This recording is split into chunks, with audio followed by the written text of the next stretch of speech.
welcome to another Round the Rotary with me, your host, J.P. Warren. And with us today we have Justin Findley, the EVP, that's Executive Vice President, and COO of FESCO, a company that you might know that's been around for over 7 decades and 71 years of service. Justin, thanks for coming on. How you doing today? Good, JP. It's 9 decades.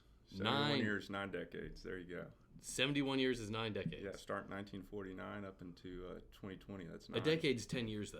Exactly. So the 40s, the 50s, the 60s, 70s, 80s, 90s, zeros, teens, and now 20s. Well, my math is wrong, man. Yeah, there you go. I'm not the engineer. Thank God I'm in sales, not the engineer. And I'm lucky to be one.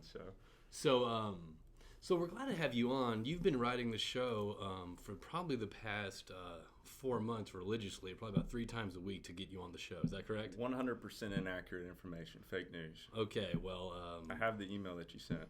Okay, we don't have to get into that because let's not bore everyone with that. So first off, thanks for coming on. And you don't live in Houston, correct? No, I live in Corpus Christi. Okay, so you drove up just for this podcast. Just to see you again.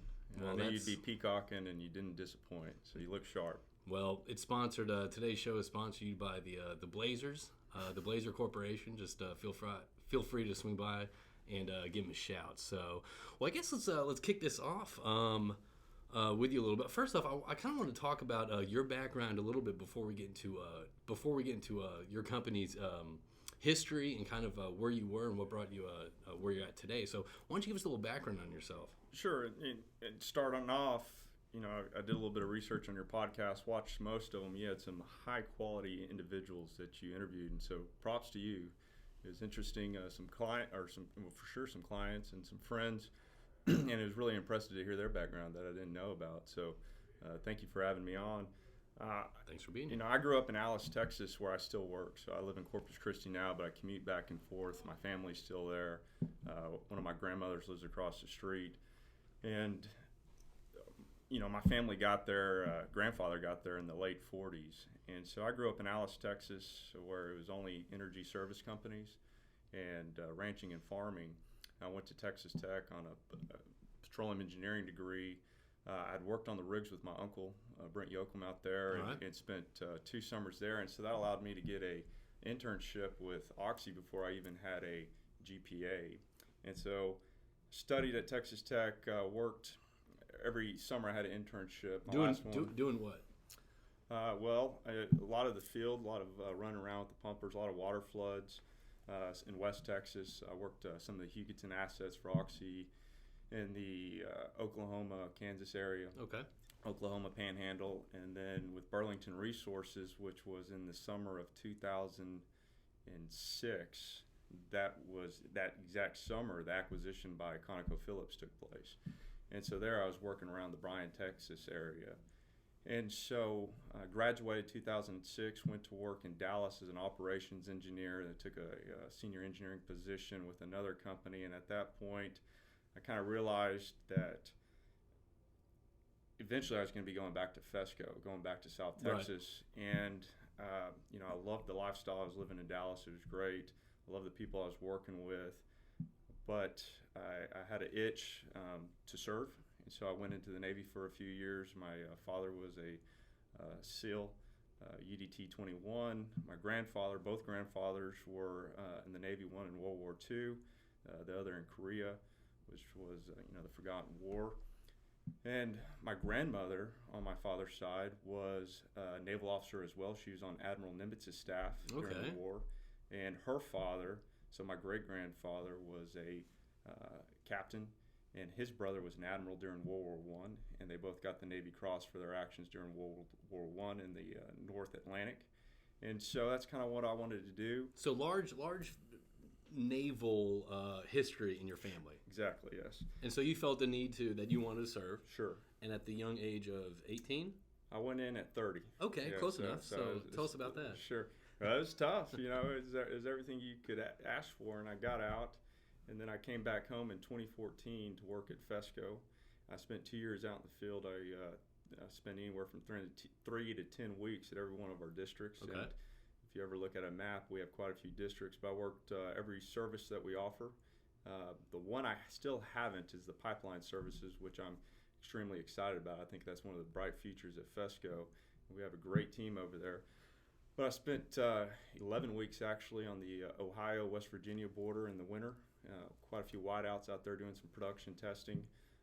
And so that was my entrance back into the company, was in 2014 through 2016 being exclusively in the field, and then coming into more of a corporate position and growing through there and battling the ups and downs of this tough industry. So FESCO is a family company, correct? Sure. So the fact that you actually went to the field for 2 years to learn the processes, I kind of want you to speak on that, because there's a lot of people I'm sure that are listening out. A lot of people, when I say that, it's probably 7 or 8 people. Thank you for tuning in. All right. There's a lot of people that I guess that might not understand the value of going to the field and learn the operations on that. Can you speak to that? Sure. And the truth is, the more would have been even better than the 2 years, but we had a small structure, corporate structure, and there was a lot of battles to fight. But our VPs, all of the VPs, the president, and of course my grandfather started in the field. He started that company from the ground up, right, out in the field. And so all of our VPs, all the corporate staff, there's nobody who, our engineering staff, which I think we have the best engineering staff in the industry, all started in the field. And so it's not theory, it's practical experiences that have propelled our company, our engineering designs, and our thought process. And what it really does is it gives you that ability to connect with your personnel, to be able to go talk to them. It's one thing to sit in an office and say, well, this is what's best for the personnel. Right. When you are staying in the trailers with them, 4, 5, 6 guys in one trailer, and you're out there swinging hammers all day on a rig up that's got thousands of feet of pipe, and then you got to do the restraints with them, and then storms and whatever conditions are going out there. You gain a great insight into what matters to them. And so if we're making, well, this is what's best now, let's go have a conversation with these folks. Yeah. And they're the backbone of this company. Let's do truly what's best for them. If we're going to make a decision, let's do what's best for them, through them, not through an assumption. I think that's so crucial right now. Just the experience you get out there. I remember when I was at Noble Drilling, and I was in the ops trainee, ops management development program, whatever you want to call it. Before I got into that program, I was very hesitant to call the rigs. Sure. You had some sort of I don't know whether it's fear or you're nervous just to talk to the people out in the field. And I think one of the main benefits I got from working offshore was not just understanding the operations, the rig side of it, but it gives you the insight and the I guess the ability to talk to anyone from the roustabout to the CEO. Sure. So I think it's definitely a good experience to have, so you can have that sort of conversation, have that sort of banter to talk to the people Sure. in the field. Absolutely. And you go into a meeting and you go ask, what can I do for you? They're going to say nothing. But if you know what you're doing, if you know what you're selling, if you know the added value, if you know the performance of your crews, your equipment, your personnel, and you can show that, then the likelihood of being successful increases astronomically. And we'll get into sales too with Sure. FESCOs, because y'all have an interesting, I guess, new strategy right now, which Sure. which I like to get into at some point later. So I'm going to start this off. FESCO. FESCO. What does that mean? Give us the history. FESCO was started in 1949. 49. My grandfather was from Dallas, Texas. He went to University of Texas, petroleum engineer. He graduated from Woodrow Wilson High School in Dallas. Started in 1940. The war broke out. Mm-hmm. He's, I think, 2.5, 3 years into his degree. He joined the Navy, was commissioned, and was in the South Pacific during the war. Mm-hmm. The war finishes. He went back, finished his degree. My grandmother had moved there from the Northeast, really probably from D.C., but her family was from the Newport, Rhode Island area. I grew up in Connecticut. I know that area Fantastic, kind of well. Yeah. And so that's where, my grandmother's family was from, rich naval history. My great-grandfather, towards the end of his naval career, took over the ROTC program at the University of Texas. Okay. And so obviously brought his daughter, my grandmother. They met, married. My grandfather's working for a service company out of Oklahoma City. His responsibilities for the most part were South Texas. and he discovered a niche. And so he went back to Oklahoma City. One of his best friends up there was a gentleman named Garmin Kimmel. Okay. Garmin Kimmel went on to start Kimray. You've got Kimray products all over here. We have it on our separators. We use a lot of Kimray. Kimray went on to be a multi-billion-dollar worldwide company. But in the winter of 1948, he and my grandmother moved into Mr. Kimmel's basement. They built the first split-stream lab truck, which is still our very first truck in FESCO history.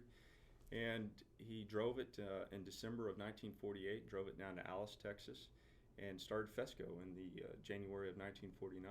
And he was the active CEO for 69 years. He passed away in September of 2018. If anybody has our current brochure, I was working on that brochure while he was in the hospital, and he was 96 years old. And he was rearranging the brochure to highlight our PVT cells in our lab. He was very proud of the lab. He's very proud of, essentially every service we had. But he was, all the way up to the very end, he was trying to organize and improve FESCO. And so it's a beautiful story from one truck. We went to, and one of his greatest attributes was the ability to grow teams of men and women who stuck with them for decades. They didn't leave. That seems to be not the name of the game this day and age. But how did he keep people around? How did he grow the teams that they'd stay for their career? Well, he was interested. He was passionate about them. To date, FESCO is defined by the culture and the families that we employ. We have 3 generations in several different scenarios of people working at FESCO, and multiple more generations of 2, mothers, daughters, right, sons, and fathers still working at FESCO. And his passion was, and maybe it prevented additional growth, but his free times when he'd leave Alice would be to go to Ozona or to Kilgore or to Beaumont or anywhere else where we had offices, to see the equipment, to see the families, to have lunch, to have dinner, have coffee, go out to the field. And that was his passion. And through that, he built incredible loyalty. And that group, I feel we are filling some big shoes. Right. We're following giants at FESCO. And fortunately, some of those giants are still here, and they're still very passionate about FESCO and our survival. And so they gave us the 2 greatest gifts. They gave us zero debt, and they gave us a very ethical culture that we still preach and is still mandatory at the company. And so he was able to do that. Every dollar he made went into either the pipeline services or to the buying another PVT cell or another separator or a wireline truck or whatever it may be. It didn't go to houses or jets or anything of that nature. Right. He passed away in the same home he built in 1952 in Alice, Texas, and he was very loyal to the cities we were in. And nowadays you don't see, I think we have 7 offices that support the Eagleford. Right now there's just 1, maybe 2. Yeah. And we have 3 offices supporting it, really kind of 4 offices supporting the Permian Basin, where most would have 1. But it's important to us to have our personnel where they want to be. And there's some great small communities we're supporting, and we don't want them to have to commute back and forth to San Antonio if they want to work. If they want to live in Refugio, Texas, Laredo, if they want to live in El Campo, Victoria, wherever it may be, Alice, then we're going to keep that office open, because we don't have a board to report to. We don't, it's not a margin profit-driven culture at FESCO. It's a family and ethics-centered culture. A relationship based. Exactly, with our personnel. So him going around to these different cities and visiting with the people, the families, lunches, and all this stuff. In essence, that wasn't sales. He wasn't doing that for sales. He was doing that to kind of keep his finger on the pulse and make sure he knows the people that he's working with, make sure he knows the customer. It was not sales at all. But in reality, that's kind of what sales is. It's knowing your customers and well, having he didn't that meet with the customers. His reputation grew to where the customers knew what was going on, but his time was spent with our FESCO personnel. And that would just you keep people happy. I remember I was at Noble Drilling, and the CEO we had then was Jim Day. Okay. And he knew everyone's name when he got to the rig. He knew how many kids you had. How's your newborn? Like, he knew, if you know the people, I feel that transfers over to how you perform the work. Sure. There's a sense of pride. There's a sense of ownership. and it prevents anybody from being a number. Right. And so it's we can get into that later.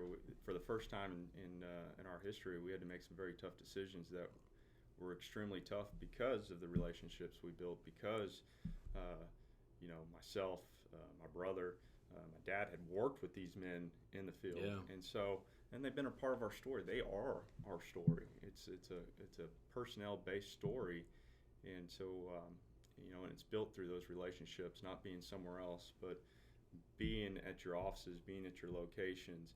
And then of course we've had to evolve quite a bit, and we can talk about it later, but FESCO has made more adjustments, more evolutions in the last 4 months than we have in the previous 2 decades, and probably 3. Actually, that's a perfect segue into what I'm getting to now. For businesses right now, obviously, especially businesses or companies that have such a long presence and such a ingrained presence as FESCO, with something that's going on right now in our industry, something that we have never seen before. How do you pivot or evolve or adapt as a company that's kind of not set in your ways, because obviously things have changed, but you've had to position yourself to, not only survive but thrive from this downturn. So can you speak to that and kind of how you guys are kind of propelling yourself into this new oil field that we're all facing? Sure. Well, we've taken some massive body punches. We've taken a few crow hops to the jaw, and as I stated earlier, we had the built-in advantage, through the selfish personnel that came before us of zero debt, and so we've got to take advantage of that. The culture is incredible. Our personnel don't lose jobs. It's coming from probably a higher level of not knowing the price or the network as it changes. The personnel come and go, and so our personnel deserve the evolution that we're implementing. Okay. And so through that, we've reinvested into our engineering team. We have the best engineering team. The equipment design's been impeccable, but we have such a strong foundation that we're maximizing that, and then where we're a little bit tardy to the game, we're catching back up, and we're catching back up quick. So did y'all have like a realization point, like, okay guys and girls, everything's changed right now, this is a completely new environment, we have to do X, Y, Z? Was there like an oh shit moment, or was it kind of like something that just kind of evolved from the environment? Sure, it evolved. We did not right size in 15 and 16 where most of our competitors did. Right. Because we anticipated being able to make it through, and then at some point it would recover and there'd be enough time to make some strong margins for the next downturn. Well, that didn't necessarily happen. No. In retrospect, 2017 through Q1 2020 is as good as it was going to get.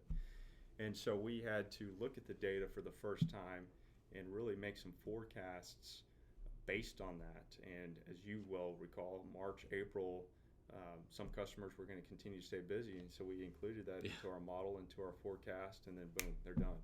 And so and then it was Q3 they were going to start, and then it got pushed to Q4. So that makes some very tough decisions. And we walked into a meeting one Thursday morning, and our projections were all over the place. And I said, well, these are our customer list, and this is where it's going. This is by July, that piggy bank's going to be gone. Right. It's going to deplete it. So we had to take immediate action, and we had to get to zero cash burn. We had grown from one truck to probably 1,400 vehicles, and that's including cranes, pump down pumps, wow, wireline trucks, and what have you. And we didn't have close to that personnel anymore. Our high was 1,300, but we were in the 850 range, and so we had a lot of vehicles to get rid of. We had, for example, in Kilgore or Bryan, Texas, both, we had 2 offices that we weren't really using one of them, and so we put those on the market, got rid of it. We got to as close to zero cash burn as possible, and now we see that we're pretty strong, and we're waiting for that work to kind of come back. And in the meantime, I think we all are. We're not sheltering in place. We've made some huge adjustments, and so we think that that's going to pay off dividends moving forward. So we're excited about the position. We're devastated by some of the actions we had to take, but we're excited about the position we're in, and this is truly, I believe, going to be, when we reflect back, the defining moment for FESCO. Was that the first time? I'm sorry, I don't mean to interrupt. Sure. You want to finish your thought? Well, yeah, there's so much chaos, but there's so much opportunity right now. Right.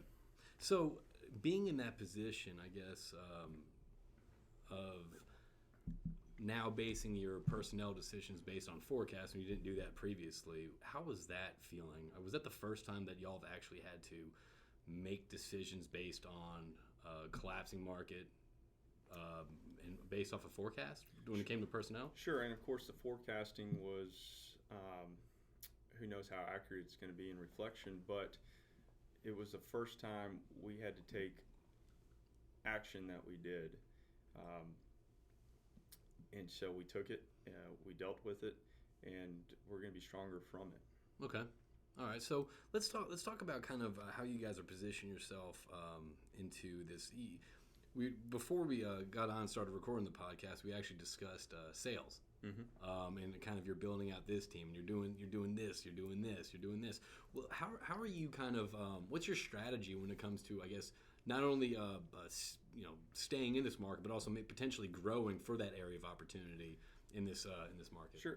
FESCO is quite diversified, and we're on the production side, which was our very first service, which is production testing. We grew into lab services, and we grew into slickline services. In the early 2000s, we got into E-line, cranes, pump down pumps, pressure control, braided line fishing, and then we added pipeline services as well in the chemical division. And so we've really grown. And the philosophy originally, and for the first probably 65 years of the company, and it worked, was that our personnel, our salespeople, their performance, and again, our team, our equipment does not lose accounts. And so that worked. But when the 2015, 2016 crash, decisions started being based in the city, and we weren't prepared for that. We were a little hesitant that it was needed. Right. But it's needed, and we first staffed up with Travis Findley, Shane Santiago out in West Texas, and Travis Findley. Yeah, have you met him? Yeah, if he's listening, which he's probably not. How you doing, Travis? And so there we started really getting our name in the market out, and and it's really paying off, and we're excited about that shift. We've added in the last 2 months, we've added several positions to FESCO that we didn't have, and they are necessary positions. And the thing I'm probably most excited about is they fit our ethical and moral culture, which is hard to do. When you're adding and people are coming from different companies and different backgrounds, but that was probably the number one requirement, was that they had to have the ethical. They had to go out there and work. Yep. Be part of the field labor as well, and of course know what we're doing. And so we've really staffed up, and we're expecting it, and I have complete faith that they are going to mesh with our existing staff that is top notch. That have been there for a long time. And even the young guys that are in their mid-30s now have been here for 10 years or so. How is that? I mean, I can only imagine. I mean, for a company with such rich history, such deep, such long history, how was that, I guess, creating positions such as city sales or different positions, especially if it's never been done before? I mean, I can imagine that might be met with some resistance maybe from people that, we've done this for generations, we don't need that. I mean, was there any resistance, or was it kind of an ease to I guess, create these new roles, these necessary roles in the new market? There was. That's a great question too. That's a tough question. It's a great question. It's going to have to be analyzed a year later. What was brought to the table from this, and how have we grown? And in a time frame such as this, where the work has decreased tremendously over the last 3 or 4 months, we knew going into it that we needed to be positioned when the work returned, and not shelter in place until it does and then go out, because then we've already lost. And what does that look like, being positioned when it returns? Well, we got our staff in place. We've certainly had to right size. We had to shrink. Right. And I think there's advantages to shrinking. And we had to detach completely from the old ways and look at it from a higher level. And so positioning is, again, the blessing that we were handed, which is zero debt, a culture of strong ethics, and the knowledge, and not having a rotation of personnel all the time. We had consistency that believed in FESCO, and they still do.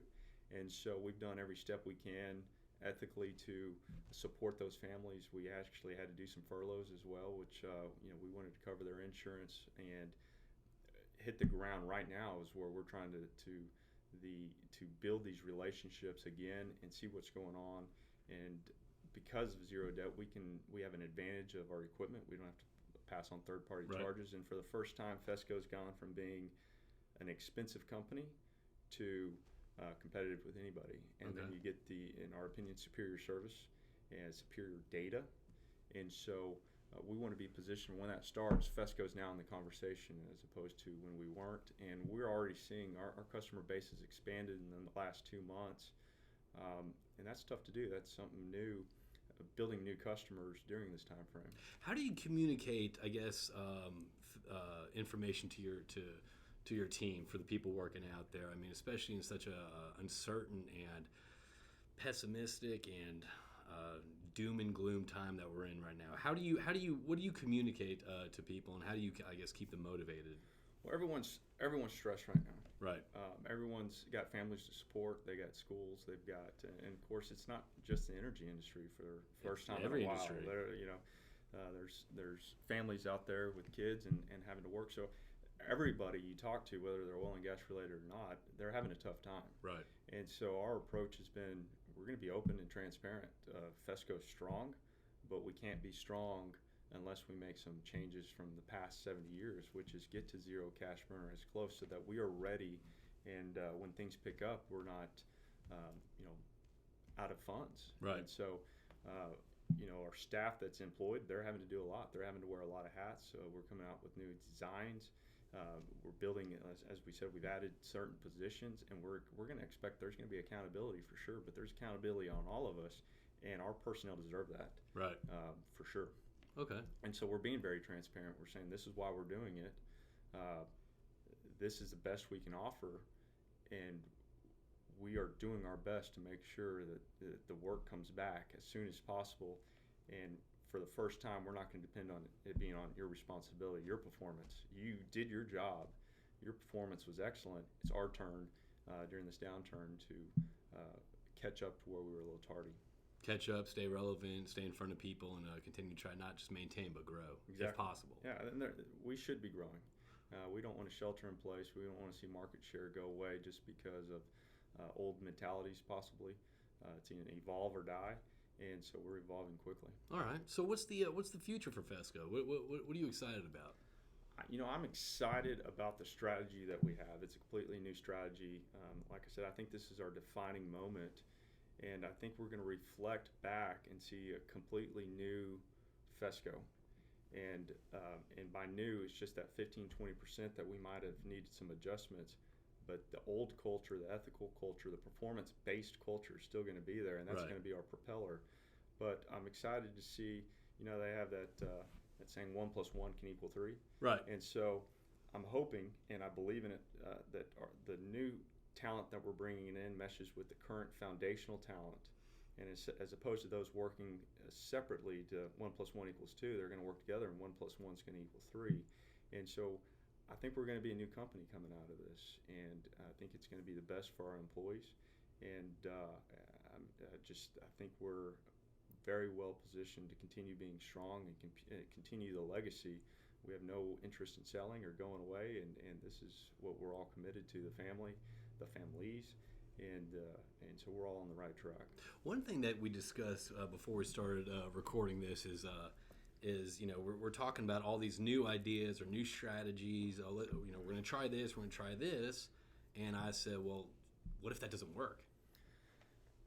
What happens if one of these 12 ideas doesn't work? I mean, how are you going to feel from that? Sure, the worst thing that can happen is to stay stagnant. Right. And so we know that staying stagnant, we can just look back and see what happened between 2017 and Q1 2020. And there's an opportunity to change those trend lines. And so, sure, there's going to be some failures. I'm used to failures over the last decade, but we're going to continue supporting our staff. We're going to continue throwing ideas, and I'm excited. This new talent that's coming on board, I'm excited of hearing their perspective, what they did, which were taking the strategies from the bigger companies that were successful, taking the strategies from the smaller companies that were successful, And because we're right in that middle, we have that flexibility where we can adapt and bring in both of those successes. I'm also excited about learning from a lot of the talent that we're bringing Okay. in. And so, that's going to be, our defining moment. So what, I guess, to kind of summarize, I guess someone that's kind of in a similar situation of how to I guess bring the team through this storm, shit show, whatever you want to call it, is adapt, don't stay stagnant, communicate, and one foot in front of the other. You're going to get punched. Keep moving forward. You're going to get punched. So I kind of want to talk to you about a more personal level, and then we'll kind of wrap it up and kind of have you give a message to the audience. Can you think of something? I guess everyone right now is kind of facing their own challenges, right? Everyone's, either with work or whether they're searching for a new opportunity or talking about potentially maybe changing industries just because the jobs and the opportunities might not be in the oil and gas industry as they were anymore. Do you have any stories that you were faced with kind of a challenge or kind of what you perceived at the time a setback? And if so, how did you deal with that? What did you learn from that? Well, I go back to the situation we're in right now. Personally, I've had plenty of obstacles, but really it comes down to this moment is their survival, not from a personal standpoint in career, but from a company standpoint in career. We have people who built this company up that deserve to be able to be proud of it going forward. And so, the challenge was, how do you make that adaptation? Because the way it always was, right, you could forecast where you were going. It was easy. You look at the numbers, you look at the data, you look at the industry as a whole. And so, we all had to detach, and we all had to understand that we're going to be uncomfortable. We're going to go through some pain. Yep. And the personnel have a decision to make.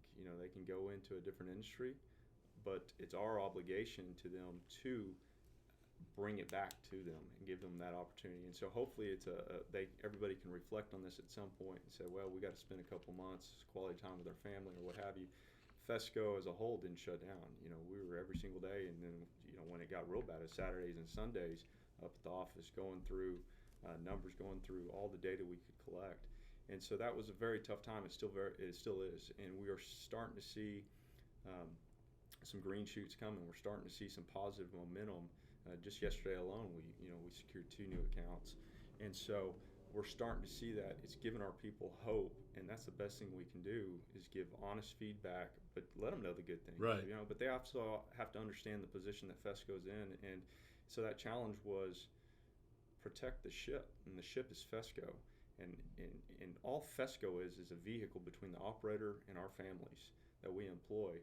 And so, on behalf of FESCO, to the operators we're working for, our mission right now is to support the operators and make sure we're putting the best performance out, the best personnel at an economically advantageous price, to where either we're dropping the price, or we're bringing in efficiencies that's helping the operations, and that there aren't shut-ins and there aren't spills and things of that come with poor performance or come with a rotation of personnel from different cultures and backgrounds. And we're going to be the same FESCO, but we're going to continue to be that vehicle to support families with a high quality of life that have dedicated decades to FESCO, right, and we need to return the favor.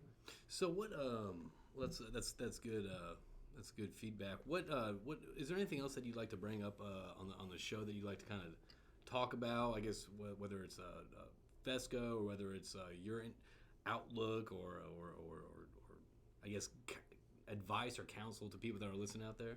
We're an unproven product right now. So I listened to some of the folks before, and they had great quotes and great mentors. What we're doing is finding the most practical, disciplined approach to all of this, and that's Ray Dalio says pain plus reflection equals progress. Ray Dalio is not a guest on Round the Rotary. Not yet. For those that are listening, go on. Not yet.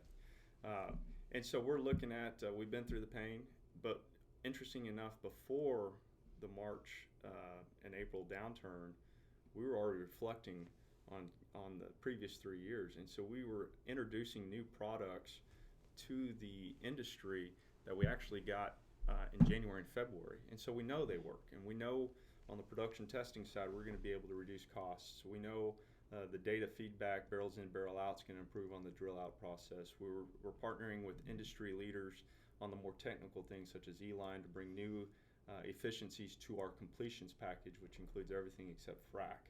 And so we are being innovative. We got some great things coming out, but we have to reflect and have an honest look in the mirror of where we could have been better for the last decade, the last 2 decades. Right. And like I said, in the last 4 months, we have made more progress than we had in the last 2 or 3 decades, and that's very exciting. That's exciting. It's exciting. We got a young staff that we're mixing with the experienced staff, and we're listening to the young guys and girls, and we have a strong product to put out there. And so, in the meantime, we're going to continue taking these punches one step in front of the other, and as Teddy Roosevelt would say, you can do. Take action. And so that's what we're doing. Well, why don't you leave us with a quote? Make something up right now. Inspire us. Take action. That's it.